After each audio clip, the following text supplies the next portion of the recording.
দুপুরে lunch time পেরিয়ে যাচ্ছে আর পেটের ছোচোটাও খাওয়ার জন্য ছটফট করছে। আর সেই সময় রাস্তার পাশ থেকে একটা দোকান থেকে বিরিয়ানির গন্ধ পেয়ে আর কি চুপচাপ দাঁড়িয়ে থাকা যায় না, সেই গন্ধকেই অনুসরণ করে চললাম দোকানে। এই যে এক প্লেট বিরিয়ানি নিয়েছিলাম 110 টাকা। এতে ছিল আলু আর চিকেন।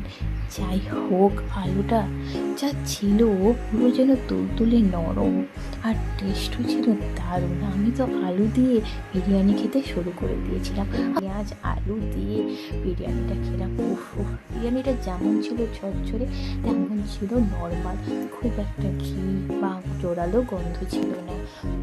চিকেনের পিসটাও মোটামুটি ভালো ছিল আর চিকেনটাও খুব ভালো সিদ্ধ হয়েছিল। কিন্তু সবচেয়ে কষ্টকর ব্যাপার ছিল যে চামচ দিয়ে খাওয়া। চামচ দিয়ে তো চিকেনটা কাটতে কাটতেই আমাদের 1 ঘন্টা সময় চলে গিয়েছিল। যাই হোক, পেঁয়াজ, শসা, আলু এবং চিকেন আর বিরিয়ানির কোয়ালিটি আর কোয়ান্টিটি সব কিছুই দারুণ ছিল, মন ভরে গিয়েছিল। ইচ্ছে তো আছে আবার নেক্সট টাইম ওই দোকানে গিয়ে আর একবার বিরিয়ানি খাওয়ার, কারণ এই বিরিয়ানির স্বাদ আমার সত্যিই মুখে লেগেছিল। বন্ধুরা, তোমাদের যদি ভিডিওটা ভালো লেগে থাকে একটা লাইক আর সাবস্ক্রাইব করতে কিন্তু ভুলে যেও না। আজকের মতো